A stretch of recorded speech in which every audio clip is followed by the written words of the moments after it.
Well, it's been a sad, somber week, hasn't it? So I'll dispense with my usual jocularity and get right to it. Mass shootings in El Paso, Texas, and in Dayton, Ohio, and it didn't take long before you-know-who got blamed. Here's Beto O'Rourke. He's been calling Mexican immigrants rapists and criminals. I don't know, like, members of the press, what the f***? Hold on a second.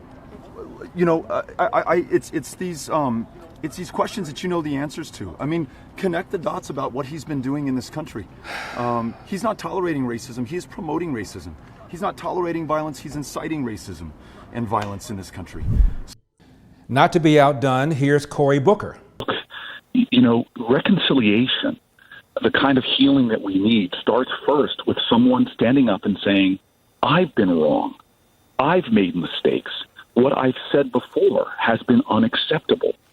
So you can't speak out of one side of your mouth about the need for us to come together as a country, but consistently do things that divide this nation and pit us against each other, that fuel racial bigotry and hatred. If he wants to show that he's changed, then this is about reconciliation.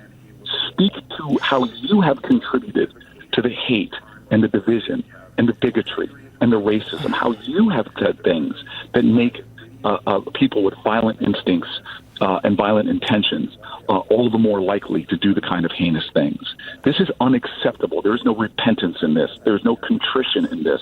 And there is no reconciliation from this president who owes the American people, someone who can't even condemn Nazis, who owes the American people so much more than he's giving. We are seeing a catastrophic failure in presidential leadership right now. There can be no equivocation about that whatsoever. So I've got a question. Will the media take responsibility? What for? For consistently, repeatedly, and willfully distorting what President Trump said in Charlottesville. He did not say that there were good Nazis and bad Nazis. In fact, he specifically said this. So you know what? It's fine. You're changing history, you're changing culture, and you had people, and I'm not talking about the neo-Nazis and the white nationalists, because they should be condemned totally. And he's never, ever condemned white supremacy and white nationalism and the KKK and David Duke? Really? How do you feel about the recent endorsement from David Duke? I didn't even know he endorsed me. David Duke endorsed me? Okay. All right. I disavow, okay? I totally disavow the Ku Klux Klan. I totally disavow David Duke. I've been doing it now for 2 weeks. You're probably about the 18th person that's asked me the question. David Duke is a bad person who I disavowed on numerous occasions over the years. If he said on Friday, I disavow, why ask him again on Saturday? I'm saying to myself, how many times do I have to continue to disavow people? And the question was asked about David Duke and various groups. When I put out that I reject KKK and David Duke, nobody picks it up. You know why they're not? Because they don't want to pick it up. I disavowed him on Friday. I disavowed him right after that because I thought if there was any question, and you take a look at Twitter, almost immediately after on Twitter and Facebook, they were disavowed again. I disavowed him every time I speak to somebody virtually, and, you know, they just keep it going. They keep it going. How bad is it? It's this bad. 51% of Americans believe that Donald Trump is a racist. 92% of Democrats believe he's a racist. In fact, more people believe Donald Trump is a racist than believe George Wallace was a racist back in 1968. Who's George Wallace? And I say segregation now, segregation tomorrow, and segregation forever. And what about all the mass shootings that took place under other presidents? Look at this.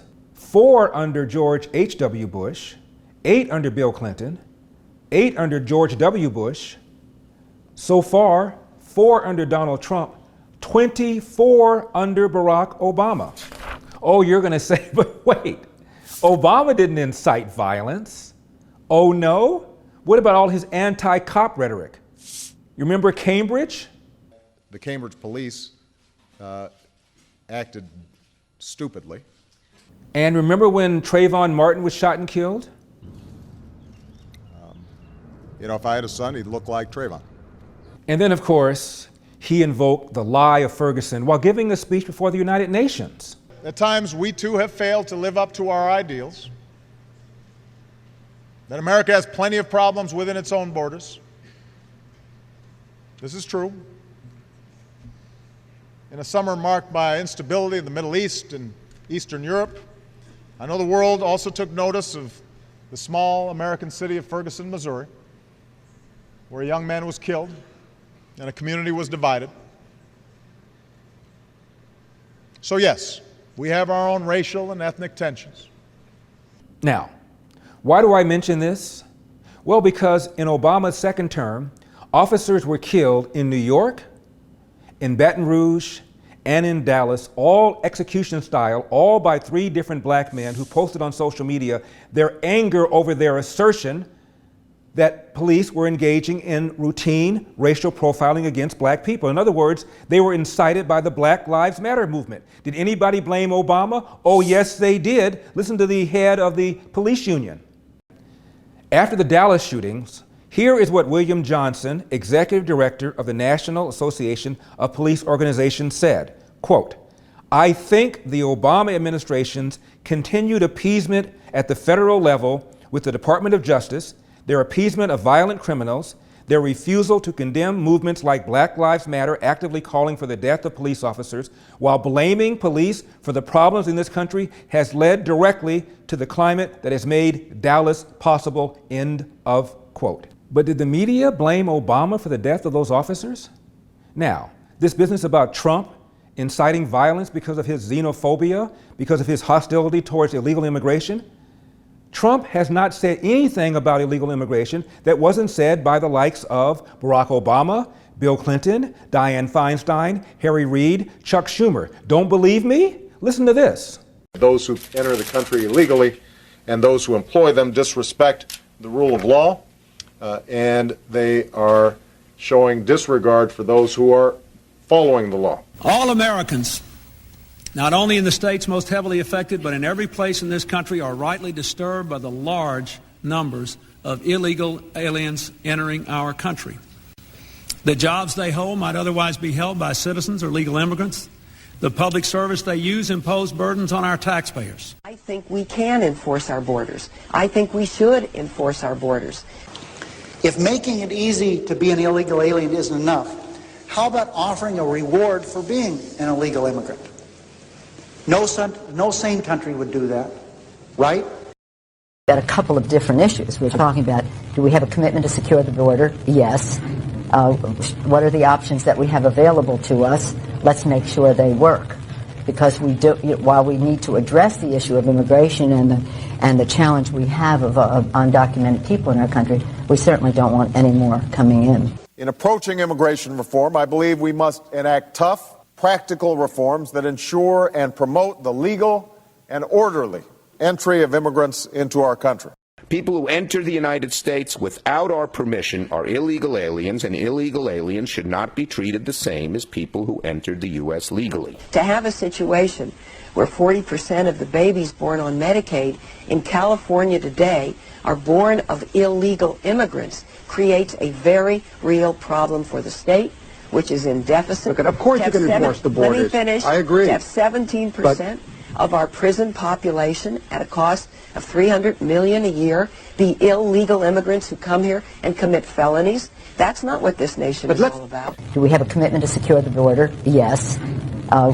What are the options that we have available to us? Let's make sure they work. We all agree on the need to better secure the border and to punish employers who choose to hire illegal immigrants. That's why our administration has moved aggressively to secure our borders more, by hiring a record number of new border guards, by deporting twice as many criminal aliens as ever before. No sane country would do that, right? I continue to believe that we need stronger enforcement on the border and at the workplace.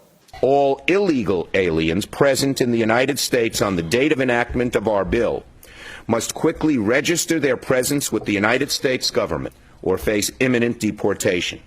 That means a workable, mandatory system that employers must use to verify the legality of their workers. We will try to do more to speed the deportation of illegal aliens who are arrested for crimes, to better identify illegal aliens in the workplace, as recommended by the commission headed by former Congresswoman Barbara Jordan. When we use phrases like undocumented workers, We convey a message to the American people that their government is not serious about combating illegal immigration.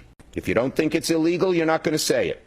I think it is illegal and wrong. If you break our laws by entering this country without permission and give birth to a child, we reward that child with U.S. citizenship and guarantee of full access to all public and social services this society provides. And that's a lot of services. Is it any wonder that 2/3 of the babies born at taxpayer expense at county-run hospitals in Los Angeles are born to illegal alien mothers? So that's why we need to start by giving agencies charged with border security new technology, new facilities, and more people to stop, process, and deport illegal immigrants. One more thing. In watching many, many hours of cable, watching CNN and MSNBC, so you don't have to, not one word about how often Americans use guns to defend themselves. One researcher, Gary Kleck, estimates that Americans use guns to defend themselves 1.25 million times every single year. And out of that number, 40% believe that but for the firearm, they would have been dead. I tried to interview Michael Moore about how many times Americans use guns for defensive purposes. I couldn't schedule it, so I decided to ambush him. You know, Michael Moore style. You know this kid? His name is Kyle.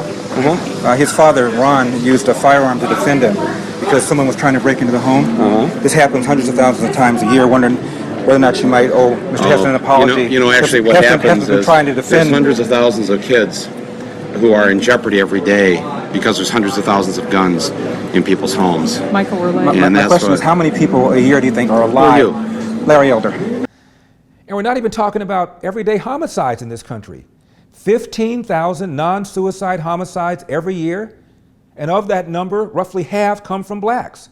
13% of the population, yet blacks commit about 50% of the homicides and are about 50% of the homicide victims. I mean, in Chicago, just last weekend, 50 people shot, 50. And a few days before that, two mothers who were anti-violent activists, two mothers who were anti-gun activists in Chicago, standing on the corner, holding up signs promoting anti-violence, shot in a drive-by.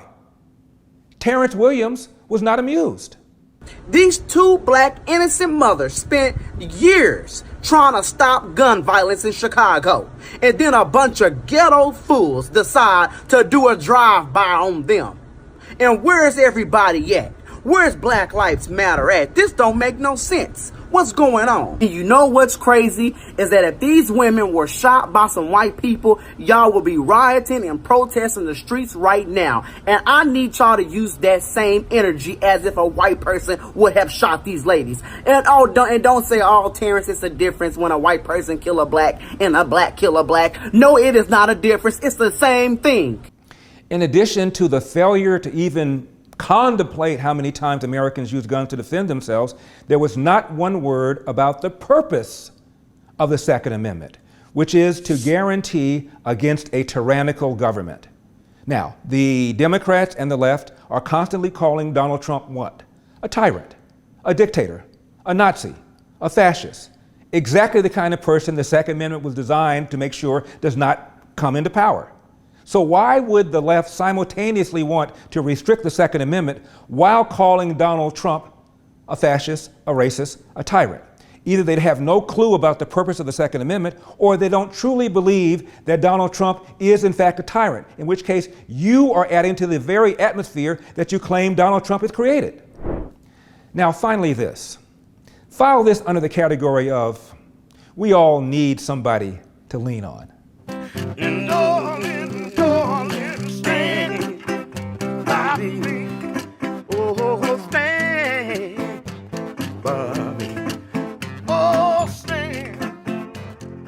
It has been one brutal week.